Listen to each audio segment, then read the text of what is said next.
दोस्तों स्वागत है आपका आज की हमारी इस वीडियो में।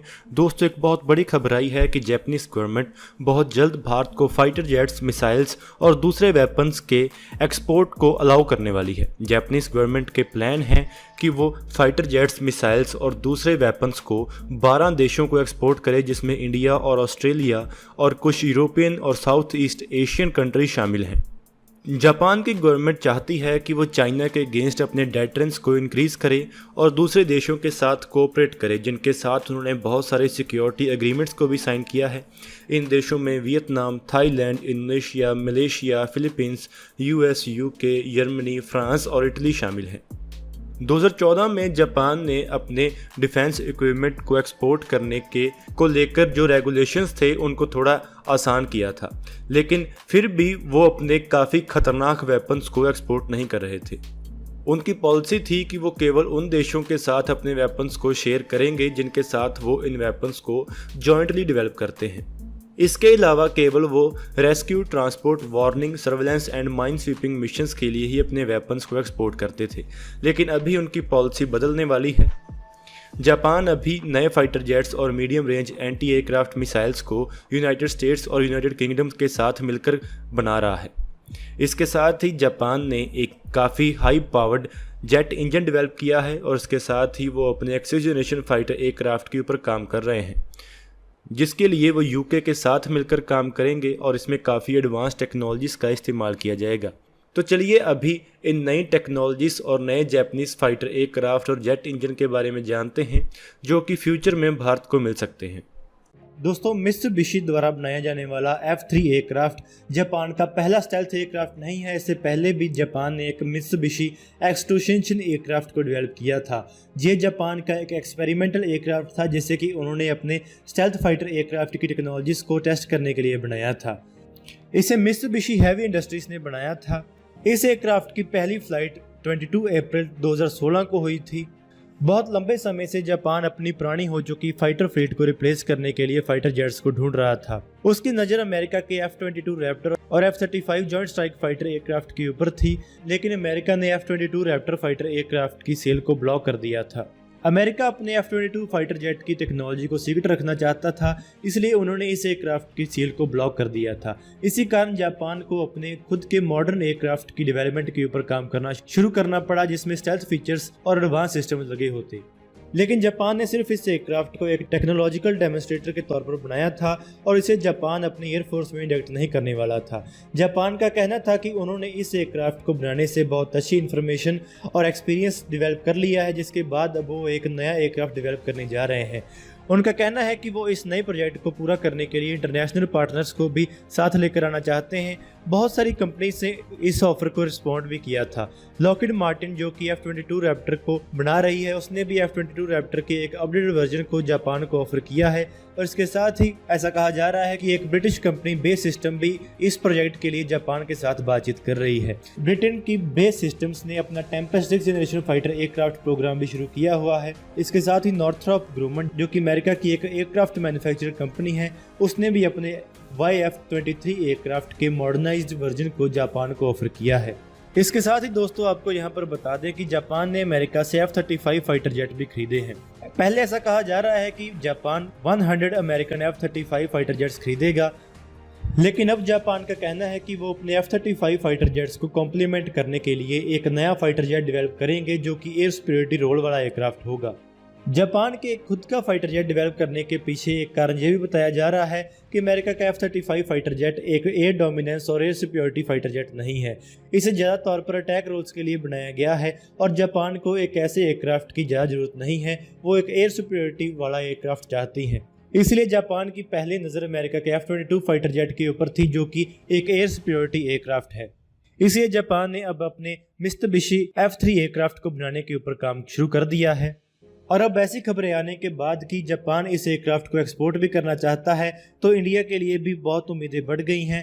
हमारा देश भी इस एयरक्राफ्ट का एक एक्सपोर्ट कस्टमर बन सकता है। जैसा कि आप सब जानते हैं कि जापान की टेक्नोलॉजी बहुत एडवांस्ड है और उन्होंने अपने टेक्नोलॉजिकल डेमोन्स्ट्रेटर एक्सट्रूशन एयरक्राफ्ट में भी बहुत एडवांस टेक्नोलॉजीज लगाई थी।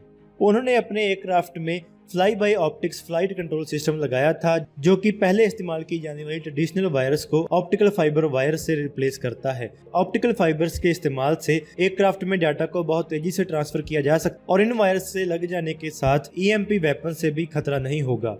यानी कि इस टेक्नोलॉजी के लग जाने के बाद ये एयरक्राफ्ट इलेक्ट्रोमैग्नेटिक पल्स वेपन से भी बच जाएगा। इलेक्ट्रोमैग्नेटिक पल्स वेपन्स वो होते हैं जिनका इस्तेमाल दुश्मन के एयरक्राफ्ट या दुश्मन के एसेट्स की टेक्नोलॉजी को तबाह करने के लिए इस्तेमाल किया जाता है। ये वेपन्स ऐसी पल्सेस एमिट करते हैं जिससे दुश्मन के इलेक्ट्रॉनिकल सिस्टम तबाह हो जाते हैं और वो सड़ जाते हैं। ऐसा कहा जा रहा है कि भविष्य में ऐसी टेक्नोलॉजी का बहुत बड़े तौर पर इस्तेमाल किया जाएगा और इसीलिए बहुत सारे देश अपने नए वेपन सिस्टम को इस टेक्नोलॉजी से बचने के लिए इस टेक्नोलॉजी को मुख्य रखकर बना रहे हैं। इसके साथ ही इसमें एक AES रडार भी लगाया गया था और इसके साथ ही इस फाइटर जेट में एक बड़ी कैपेबिलिटी ये थी कि इसमें एक self repairing flight control capability भी थी। यानी कि अगर ये एयरक्राफ्ट अपनी फ्लाइट में फेलियर्स को डिटेक्ट करता है, जहाँ इसके फ्लाइट कंट्रोल सरफेस को कोई डैमेज होता है, तो ये अपने पहले से मौजूद कंट्रोल सरफेसेस का इस्तेमाल कर खुद को ऐसे कैलिब्रेट कर लेगा ताकि ये फिर से उड़ता रहे, यानी कि ये खुद ब खुद अपने आप को ठीक कर लेगा। तो चलिए अब बात कर लेते हैं कि जापान का F3 एयरक्राफ्ट कैसा होगा और इसमें कौन सी नई टेक्नोलॉजीज लगाई जाएंगी। अभी तक जो जानकारी मिली है उससे यही पता चला है कि जापान का F3 एयरक्राफ्ट एक ट्विन इंजन फाइटर एयरक्राफ्ट होगा जिसमें 6 इंटरनल वेपन बेस होंगे। ऐसा कहा जा रहा है कि ये F-35 से ज्यादा मिसाइल्स को कैरी कर पाएगा। अभी तक सिर्फ जापानीज इंजीनियर्स ने इस एयरक्राफ्ट के लिए एक कॉन्सेप्ट स्केचेस ही जारी किए हैं, जिससे ये पता चलता है कि अभी तक इसके फाइनल डिजाइन को फाइनलाइज नहीं किया गया है।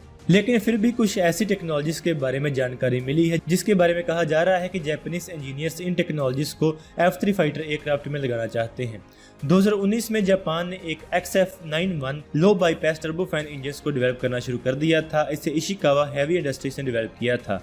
ऐसा कहा जा रहा है कि ये फाइटर इंजन 11 से 12 टन का ड्राई थ्रस्ट जनरेट कर सकता है और 15 से 16.5 टन का वेट थ्रस्ट जनरेट कर सकता है और ये 1800 डिग्री सेल्सियस की हीट को टॉलरेट कर सकता है। अगर इसे F-22 रैप्टर के इंजन के साथ कंपेयर करें तो उसमें एक F119 टर्बोफैन इंजन लगाया जाता है जो कि 13 टन का ड्राई थ्रस्ट जनरेट करता है और इसके साथ ही ये 17.5 टन का वेट थ्रस्ट जनरेट करता है। जापान द्वारा डेवलप किया गया इंजन F-22 रैप्टर के इंजन से आधा मीटर छोटा है और 30 सेंटीमीटर उससे पतला है, यानी कि उससे स्लिम है। इस इंजन के छोटा होने के कारण ये एयरक्राफ्ट ज्यादा इंटरनल वेपन्स कैरी कर सकता है। इसके साथ ही ऐसी जानकारी आई है कि जापान की defence ministry 3 dimensional thrust vectoring nozzles के ऊपर भी काम कर रही है, जो कि इंजन के थ्रस्ट को 20 डिग्री तक किसी भी डायरेक्शन में रीडायरेक्ट कर सकती है। अगर जापान इस टेक्नोलॉजी को अपने फाइटर एयरक्राफ्ट में बिना रडार क्रॉस सेक्शन को बढ़ाए इंप्लीमेंट कर सकता है तो इसके बाद F3 एयरक्राफ्ट दुनिया के सबसे ज्यादा मनूवरेबल मॉडर्न फाइटर जेट्स में शामिल हो जाएगा। इस कैपेबिलिटी के साथ ये एयरक्राफ्ट मिसाइल से भी बच सकेगा और बहुत सारे ऐसे मनूवर्स कर पाएगा जिससे कि विदिन विजुअल रेंज कॉम्बैट में इसको फायदा होगा। इसके साथ ही ये इंजन 180 किलोवाट की इलेक्ट्रिसिटी भी जनरेट कर सकता है, जैसे कि पावर डायरेक्टेड एनर्जी वेपन्स यानी कि लेजर वेपन्स के लिए इस्तेमाल किया जा सकता है। ये एयरक्राफ्ट लेजर वेपन्स या रडार बेस्ड माइक्रोवेव वेपन्स का इस्तेमाल कर सकता है, जिससे दुश्मन की बैलिस्टिक मिसाइल्स की सर्किटरी को फ्राई किया जा सकता है। यानी कि इस टेक्नोलॉजी के साथ ये एयरक्राफ्ट इतना केपेबल होगा कि ये अपनी तरफ आने वाली मिसाइल्स या जापान के ऊपर स्ट्राइक करने वाली बैलिस्टिक मिसाइल्स की सर्किटरी को जला देगा, जिससे कि वो मिसाइल नाकाम हो जाएगी। इसके साथ ही जापान ने एक इलेक्ट्रोमैग्नेटिक ESM सेंसर का टेस्ट किया है, जो कि ना सिर्फ दुश्मन को डिटेक्ट कर सकता है बल्कि वो अपने खुद के फाइटर जेट के रडार फ्रीक्वेंसी इमिशंस को भी कम कर सकता है। इसके कॉकपिट के लिए जापानीज इंजीनियर्स F-35 के स्टाइल की हेलमेट माउंटेड डिस्प्ले सिस्टम को कंसीडर कर रहे हैं, जिसमें एक LCD डिस्प्ले लगाई जाएगी। इसके साथ ही इसमें एक आर्टिफिशियल इंटेलिजेंस के साथ एक मैन मशीन इंटरफेस लगाया जाएगा ताकि पायलट को इस एयरक्राफ्ट को उड़ाने में ज्यादा मुश्किल ना आए। इसके साथ ही जापान एक हाई स्पीड डाटा लिंक्स को भी रिसर्च कर रहा है, जिससे कि ये एयरक्राफ्ट अपने फ्रेंडली एयरक्राफ्ट के साथ टारगेटिंग डाटा को बहुत अच्छी तरह शेयर कर पाएगा। इसके साथ ही ये एयरक्राफ्ट EMP प्रूफ भी होगा। इसके fibre optic fly by wire avionics और सेल्फ रिपेयरिंग फ्लाइट सिस्टम इसे दुश्मन के एयरक्राफ्ट के EMP स्ट्राइक से बचने के लिए मदद करेंगे और इसका सेल्फ रिपेयरिंग सिस्टम इसके कंट्रोल सर्फेस को खुद ब खुद ठीक कर लेगा। इन सभी नई टेक्नोलॉजीज के साथ ये एयरक्राफ्ट एक 6th जनरेशन एयरक्राफ्ट हो जाएगा और अगर जापान इस एयरक्राफ्ट को हमें ऑफर करता है तो ये हमारे लिए बहुत अच्छी खबर होगी और हम जापान की टेक्नोलॉजी को चाइना और पाकिस्तान के खिलाफ इस्तेमाल कर सकते हैं, क्योंकि इससे पहले चाइना ने J-20 फाइटर जेट को डेवलप कर लिया है। उसके साथ ही वो J-31 फाइटर जेट को भी डेवलप कर रहा है और जापान जो अपना एयरक्राफ्ट डेवलप करेगा वो चाइना के एयरक्राफ्ट को मुख्य रखकर डेवलप करेगा। तो एक चाइना सेंट्रिक वेपन सिस्टम हमें मिलना हमारे लिए एक बहुत अच्छा सौदा हो सकता है। तो दोस्तों आज की इस वीडियो में इतना ही। अगर आपको ये वीडियो अच्छी लगे तो आप इसको जरूर लाइक और शेयर करें। Thanks for watching this video. जय हिंद, वंदे मातरम।